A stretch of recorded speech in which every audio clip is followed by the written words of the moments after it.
This is Pet Life Radio. Let's talk pets.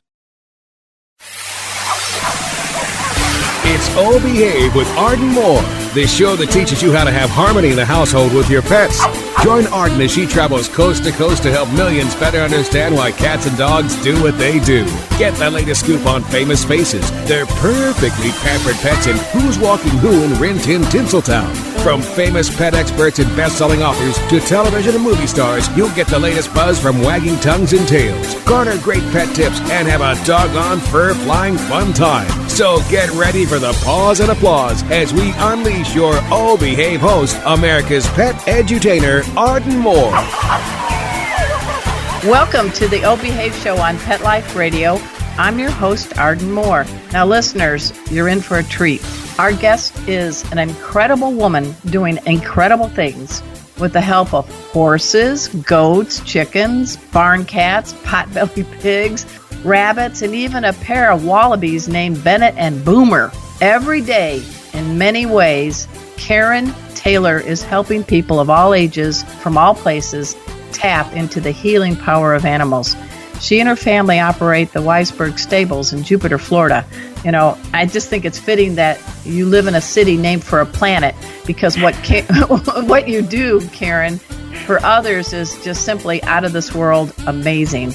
I hope we all give pause and applause to the amazing philanthropist, Karin Taylor. Hey, welcome to the show, Karin. Thank you for having me, Arden. All right. Now, Karin is going to be talking about a revolutionary unbridled power horse therapy program and much, much more. But first, we have to take a quick commercial break. So you know the drill, listeners. Sit and stay. We'll be right back. Time for a pause. 4 furry ones, actually. Sit and stay. Oh Behave will be right back.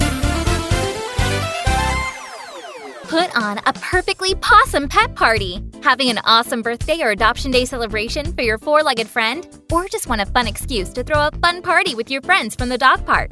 Deck out your party with Molly and Bandit pet party accessories. Party products designed specifically for pets. There are wearables, including adjustable pet party hats, bow ties, and tutus. The photo prop kits include funny glasses and hats. The party supplies and decorations include coordinating table covers, party banners, cake decorations, and treat bowls, cups, and bags. Everything you need to create great memories and Instagram-worthy photos. They're available in 2 colorful themes, tropical and fireman. It's a dog's life. Celebrate it with Molly and Bandit Pet Party at mollyandbanditpetparty.com/petlife. Let's Talk Pets on PetLifeRadio.com. Oh Behave is back with more tail-wagging ways to achieve harmony in the household with your pets. Now back to your fetching host, America's pet edutainer, Arden Moore. Welcome back to the Oh Behave Show on Pet Life Radio. I'm your host, Arden Moore. Our special guest today is Karin Taylor. She's an international model and a dedicated philanthropist. Now, she's kind of like the 2.0 version of Dr. Dolittle. Not only can Karin communicate with all types of feathered, scaly, and furry critters, but she knows how to harness the special therapeutic powers in them to help people of all ages and others with different needs. Karin, I just got to start off. You've come a long way from your first working gigs as a lifeguard at Wet and Wild Water Park and as a dancer for Walt Disney World's Main Street Electrical Parade. Yes, I would say so. But I think my love of animals was, started as a child, so that just goes to show you that, embracing who we are as children into our adulthood is probably where we should all be. And that wasn't Jupiter. That was another place. Tell people where you grew up. I grew up in Orlando, Florida. Weren't you born in Jamaica? Yes, I was born in Kingston, Jamaica. We moved to the U.S. when I was about 3 years old, so I'm more Americanized. Okay. But yes, I was born in Jamaica. So you said you had the love of animals as a child. Do you remember, was it a favorite dog or cat or wallaby? I have no idea.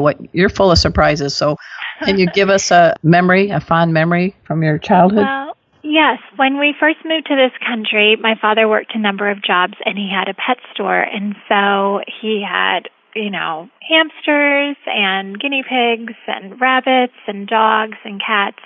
And, that was obviously before everyone knew about puppy mills and things like that. So that was a great childhood to be able to go there and play with all the animals. And my dad, I come from a long family of animal lovers, so my parents always allowed us to have pets if something needed rescuing or we found it on the side of the road. We were always, please, can I keep it? And so at a young age, I learned about responsibility and care and empathy and also loss, Right. Because, these animals, some of them have a 5-year lifespan, so you experience loss. And so that was hard too, but I do think it's important for children, and I think it also makes them appreciate and learn to appreciate the times that we do have with our pets. Well, I totally agree. In fact, I'm actually writing my next pet books for kids. I've written 26 pet books, and the connection that we have as kids with pets really makes a difference in how we sometimes turn out and how we approach challenges, failures, and successes. Don't you agree, Karin? Yes, absolutely. So I will be putting myself down for that book when it comes out. Yes. Well, you're a mom you have 5 children, is that right? Yes. Okay. Yes, I have 5 children, and I have 3 stepdaughters and 2 grandchildren. Oh, my gosh. You're a busy mom. And you actually homeschooled, didn't you? Yes, we homeschool our kids till 8th grade, so now I just have 2 left in our homeschool. Our oldest daughter, I'm going to be like the mom. Usually when moms send their kids to kindergarten, they're on the side of the road crying, but that will be me, only she's going into the 8th grade. So. I just got to ask you, are you smarter than a 5th grader? Could you be on that game show? I'm at least a day smarter. I say you just have to be a day smarter than whenever you're trying to teach your kids. All right. Well, Karin, let's get right into this amazing stables that is in Jupiter, Florida. I used to be a reporter for 9 years for the Sun Sentinel, so I'm very familiar with that area in Florida. Folks, you guys know where it is. It's on the East Coast. It's in the Palm Beach County area. But you have a 20-acre amazing stable property. Talk a little bit about the Weisberg Farm or Weisberg Stables. Yeah, we're located in what's called Jupiter Farms, so it's the more rural part of Jupiter, and which people are surprised to know that does exist. And so we back up to a preserve, so we have just amazing wildlife that can come through our property and that we get to see. We have a few sandhill cranes that have taken residence. We've got to watch them raise some of their young. We put in a white sand beach near one of our ponds, and so we get to watch turtles hatch and all of that too. So that's been great. But our farm is, like you said, it's 20 acres. We have horses, miniature donkeys, turkeys, chickens, tortoises, rabbits, guinea pigs, potbelly pigs, emus, goats, and wallabies. I think I named everybody. Cats. Well, cats too. Please don't forget the cats. Our fine feline friends, they don't really show their emotions outwardly all the time, but they might say, Karin, please don't forget us. We're meowvelous. I really wasn't a cat person because most of my family is allergic. Oh. But when we had the farm, I ended up rescuing 2 cats, and they have won me over. They are so amazing and so full of personality, and I am getting used to the presence that they leave me, and I just remind myself that this is love. This is really love. Well, and I'm also a pet behaviorist. They're also telling you, Karin, we need to boost up your hunting skills.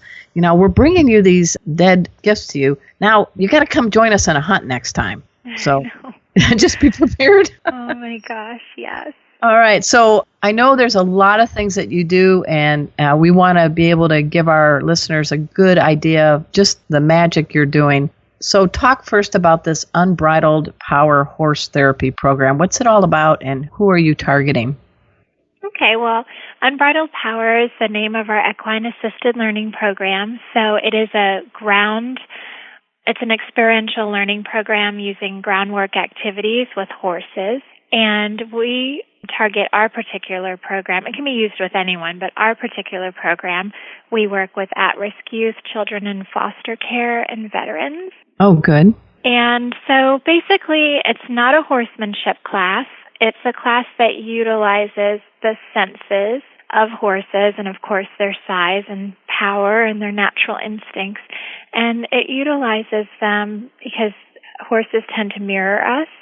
And so it utilizes them in a way where the horse actually becomes the teacher. And so really during this exercise, I'm just a facilitator of the exercise, and people work in groups with a horse as one of their team members, and they try to work out different obstacles and challenges, and we always have an objective, and so each objective is based on a life skill. And then at the end of the program, we talk about what was learned or gained through that experience and how it parallels to our everyday life. Horses, they work pretty effectively in a herd, and that's how they keep each other safe and protect themselves, because as large and powerful as they are also a prey animal. And so people can learn a lot from horses because we don't always work as well on a team as we should. Right. and horses you need to say, too. saddle up, folks, saddle up. We're going to do this project, right? Yes. And so that's how we utilize them. And I think, you're an animal lover too and a trainer, so you understand that there is just so much that we as humans can learn from these animals and their instincts and their ability to read us. And through working with horses, we are also able to help people learn to adjust their body language or adjust their communication. And 80% of communication is nonverbal. And so that's an important life skill to learn how to read body language of someone else and how to be aware of what your body language is saying to people. And horses allow you, when you adjust your body language, they immediately adjust. Unlike people, they don't say, oh, but last week she did this, or I just don't like that person. I just don't like that person. They don't come with any preconceived thoughts or ideas about us. And so what's really great when we work with any of our animals and special needs kids, the feedback I've gotten from their parents is that they don't get a lot of chance to practice social interactions because sometimes other children and families are not as forgiving in their mistakes. Right. And an animal is more forgiving, and the child has a chance to do that. And sometimes the child, which I think a lot of times we don't think about, that special needs child, they're aware that they're different, so they already are entering in with a lot of anxiety and fear of being judged and fear of saying the wrong thing or having someone look at them strangely. But especially if you have an animal that has worked around wheelchairs and has been desensitized to different sounds, they're unfazed by any of those things. And so it's really wonderful to see a kid have an opportunity just to be a kid and to work on some of their things, such as eye contact and, to practice their communication skills and things like that. So I just think it is such a privilege to share our farm with people and to share our passion and love of animals. But also, since some of our animals are rescued, I think it's a wonderful opportunity to show their worth. That's right. And to show people that they do have a place.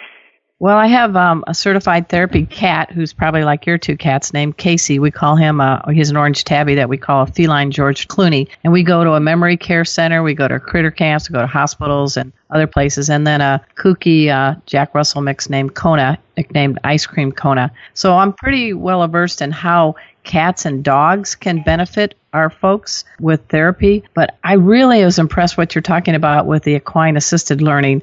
This is a giant that's coming towards you, but you touched upon their vulnerability being both a prey animal, but their need to be in a herd and teamwork. What would you say, any other examples that maybe make horses stand out, pardon the pun, as therapy inspirations? Well, they're an incredible confidence booster because if you can control a 1,000-pound animal, that's a confidence booster. And as you know, this is a 1,000-pound animal, so they're choosing to join up. They're choosing to communicate and get along. Like I always say when we're doing our horsemanship classes with some of our kids and we teach them how to pick up the horse's hoof, the truth of the matter is if they don't want to pick up their foot, I cannot make them pick up. I am not strong enough if they're going to keep their foot down. So, learning how, and some horses, particularly some of the mares, are particular. Like, you will ask me the right way to pick up my foot. Really? And then I'll do it. All right, the mare won't come over on the microphone and get me, but what's one mare that really pays attention to how you ask her what to do? Well, we have a mare called Dancer, and she is named after, she looks like the Barbie horse by the same name. So she's a Palomino Welsh pony, and she's gorgeous. And she is the best child pony, but she is opinionated. She has opinions, and you will show her the brush before you brush her with it.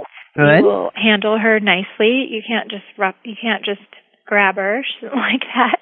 So, these are all good things. And so that's something that we always parallel everything back to the human interaction for children, because especially if you're working with kids and you're talking to them about bullying or anything like that, they're going to listen to you more if you first come from the position of the animal and then you give them the parallel instead of lecturing them. You shouldn't bully, So, for example, a lot of people know that roosters kind of rule the roost.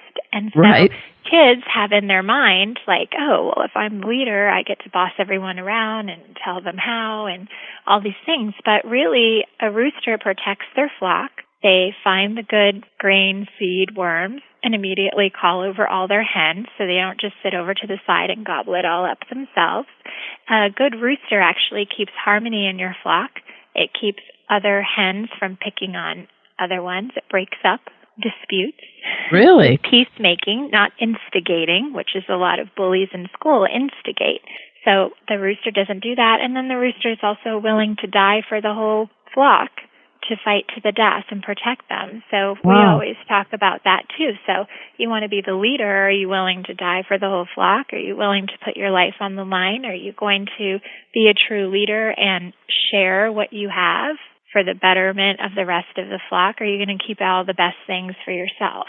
Wow. We're speaking with Karin Taylor. She is a philanthropist with her family. They are doing amazing things at the Weisberg Stables in Jupiter, Florida. Folks, after the show, I want you to go to the website. It's weisbergstables.com. It's WEISB as in boy, ERG, stables.com. Before I get back with our special guest today, I got to do a special shout out to all you guys that are real party animals. That's right. The sponsor of our show is Molly and Bandit Pet Party Accessories. They have all the awesome party products you'll ever need to host a dog party or a cat party. I mean, there's a lot of ways to host a party. Speaking of that, I'm sort of the party expert. I am the creator of National Dog Party Day, and we would raise money for different charities. So here are some ideas to host a dog party. Why not celebrate the adoption anniversary? Why not for that bark mitzvah? And one of my favorites is Halloween. So if you're stumbling for ideas on what to do to decorate, accessorize, we've got the answer with Molly and Bandit Pet Party Accessories. Folks, they've got a lot of wearables like pet party hats, bow ties, yes, even tutus. They have a lot of funny glasses and hats. They've got a lot of ideas for party banners, cake decorations, treat bowls. I'm in. You guys have got to check them out. Just go to mollyandbanditpetparty.com/petlife and party on. This is great, Karin. You are making a difference. You could have just had others help and do things, but it sounds like this is really just, you are evolved into this role. I mean, there's a lot of things that you're doing for kids and veterans and other folks with the help of those beautiful creatures that are on your farm. Yeah, thank you. I consider it such a privilege. And it's just really, it is funny how life goes. You know, right. Like you said before, I've had a lot of different jobs, but I think everything has ultimately, brought me to this place that I'm able to do this program. And our big message that we always try to say to people is that I truly believe that every one of us, because of our life experiences and whatever we're doing in our platform and our social reach and our talents and interests, has prepared us to do something special. And so I try to encourage all of the kids who come to the farm to really look at that and think of how they can give back. And so in our family, we try to teach our kids, and we model that for them, is that it's time, talent, resources. So we give of our time, we give of our talents, and we give of our resources. So your resources, sometimes it might be making the donation, but sometimes your resources, you have this amazing cat that you can take to a memory care center. Right. So resources, you don't have to be an adult to have a resource to share. And everybody has time. We have 10-year-olds that volunteer at our farm. Oh, that's amazing. I just try to encourage them because I think our youth right now, I think they have a need to feel their worth and their power, and we just need to help direct that to them in a constructive way. Does this dovetail into Vanessa's Wish? It's another one of your efforts you're spearheading? Yeah, Vanessa's Wish was a program that we did in honor of our friends whose daughter had died, and they had... again, that's where, experiences come in. So we've all heard of the Make-A-Wish Foundation, which does amazing things, but through their experience, I wasn't aware that some of the kids are not able to get a wish because by the time they have a diagnosis or whatever, they've become nonverbal. And so at the time that Vanessa was diagnosed and dying, the policy at that time was unless the child could verbalize themselves what their wish was, they weren't able to grant a wish. So what we were able to do through our grants that we give to the Give Kids the World Foundation in Orlando is that we have specified a specific grant for children that have the neurological disabilities like Vanessa did, because also the other part of it is when you are the sibling of a child that's ill, you lose a lot too. You're spending a lot of time in the hospitals and your family is distracted, obviously. So what I love about that organization in Orlando is they cater to the whole family and the other siblings as well, which I think is really important. That is very important. There's a world-famous golfer, Jordan Spieth, and others who have siblings in their families, and what they do based on how they've grown up, they give back. And so that's wonderful. I applaud you for that. I don't usually gush like this, Karin. So I'm an ex-newspaper reporter who believes if your mother tells you she loves you, I say check it out. So I checked you out, and you passed with flying colors. Anything about the wallabies you want to say? I mean, Boomer and Bennett. I mean, I know they're like, come on, mate, tell us about us. Yes. Well, I am in love with Boomer and Bennett. So Bennett was a joey that we actually raised. Okay. So he came from Sebring, Florida, and so I wore him, either I or one of my daughters wore him on our bodies about 12 hours a day. Wow. And he received bottles every 4 hours, and the mother has to stimulate the wallaby to potty, so we had to do that as well, and basically socialize him and everything, and it has just been an incredible experience. So, and then it's interesting because our daughters have different stories of, he started having preferences and things he were doing, and then times that he did things that we weren't expecting. So one time I was driving down the highway and I had him hanging in his pouch off the back seat because he was getting big but still in the pouch. And he decided he had enough of the pouch, and so he jumped out of the pouch and was jumping around the car as I was on the highway. And my daughters were screaming, he's out of the pouch. And they're all, connected to their car seats and seatbelted in. And I was like, okay, hold on. I have to get off the highway so we could pull over. You should have been stopped by a police officer. That would have been the best, not to get a ticket or anything, but I'm sorry, officer, I have a jumping wallaby in my car. Yes. I know. I can just imagine. And so Boomer, he actually came to us. He was raised by someone else who actually has a program in Oklahoma. And so one of our friends drove to Oklahoma and got him and drove him back. And so we had to win him over. So the difference, it's interesting, the animals that are raised by you kind of look at you as mom. So our girls will talk about that. So, when I go in, Bennett immediately comes over, and like the bratty younger brother, he doesn't like Boomer to get a lot of attention from me. He gets jealous. So I have to deal with that. And he doesn't do that when the girls go in. So that's interesting. But raising a wallaby is really so special, and if I could raise a lot of wallabies, I would. My husband, he did not like not really having a wife with me having a wallaby on me all the time. But that's Bill, right? Is that your husband's name? Yes. Bill. Okay. So what are their personalities like, and how old are Bennett and Boomer? So Boomer is 2 and Bennett is 18 months. Okay. And they both are neutered, and so they were neutered by Dr. K, who has the show, Dr. K's Exotic Animal Hospital. Oh, yeah. I like that show. Yes. So she was wonderful, and she was great because I was the nervous mom, and I didn't even want to leave. So she allowed me to stay in one of the rooms. I'm sure she probably wanted to sedate me after she sedated them. But I was able to stay there with them, so that was great. She was wonderful. And so their personalities, they are now, because they were bottle raised, so they're going to act differently than wild wallabies.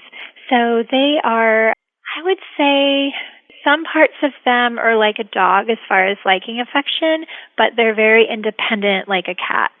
Okay. And they are active and funny, and they like the companionship of each other. So our boys will play box each other. Oh, nice. And they love to, obviously hop around, and they like to be in the shade and lay. They love grass and grazing. So how much do they weigh? So adult wallabies are about 40 to 45 pounds. I haven't put ours on the scale recently, but if I had to guess, I would say ours are about 25 and 30 pounds probably. Okay. All right. In there. They're amazing. I don't know. They're just amazing. No, you're doing well. Hey, before we wrap up, I wanted to share, listeners, there's a lot of things that she can give you to inspire, and I really do hope you go check out Karin Taylor's site. It's weisbergstables.com, and Karin is spelled with an I because that's for incredible, so you know that. There was a quote when I was doing research that you said, hopefully, and this is accurate from an interview, you said, there is no such thing as a small project. The thing you think will have the least impact could have the most. What's the message you're trying to tell us? Well, and that is a quote I said. That was, because I always believe in the hands-on and being there and doing everything and trying to really give of everything. I try to think of things in a more of a big program. And that quote was inspired because we were filming at the farm, and there was a young man who looked very familiar to me, but I couldn't quite place it, so I kept looking at him, and I noticed he kept looking at me, and then it came to me that he was one of the foster children we had worked with a few years prior. But I didn't want to say to him, you're in foster care, So I just said to him, because there were a lot of people standing around, so I just said to him, I think we were on a trip to Universal together one time. Excellent. Because we had taken a group of 60 foster children to Universal, and that was just something we did for spring break. It wasn't part of a big program. It was just a one-time, let's have fun and take all these kids to Universal. And we did the VIP tour so they didn't wait in line, and we did private dinners, and we had caricature artists. And they went home with big bags of stuff. A lot of the kids have never been to an amusement park before. So this was really special. And so like I said, it was just a one-time thing, not part of a larger program. Well, when I said that to him, his face just lit up. And he said to me, yes, I remember. And I want you to know that was the greatest thing that ever happened to me. And that is my favorite memory. Oh, my gosh. I just wanted to cry. Like, I couldn't barely keep it together. And when I went home and told my husband, we were both so stunned because, we do a program that's more long-term. Even our EAL program is 8 weeks. We work with our Salvation Army groups for years. Right. Year after year, they're enrolled. Our literacy program is K through 4th grade. So this was just not even really a program, just like, let's just do this. And it had this huge impact. So it really impressed upon me that a lot of times people don't do things because they think, well, it's not going to be big enough. If I help feed this one family, there's still all these people who didn't get food or whatever. And it just really made me realize there's no such thing as a small thing. And you have no idea, like, who would have thought that would have made such an impression on this young man? And it did. And listeners, this is just one example of what Karin Taylor is doing each and every day. I have to say, we've done over 300 shows, and you have impressed me greatly. I wish I was Dolly Parton, because I understand that's the person you would love to have a meal with privately. Yes. Yes, she's so amazing. I just think she really speaks her mind, and she always gives of herself. And I'm just so inspired. Our literacy program is a little inspired by her. Right. So she's inspiring. Well, we have totally enjoyed having you as our guest today, Karin. And please, from my dog Kona and my cool cat Casey, they want to give a paws up to you and to all the horses and critters.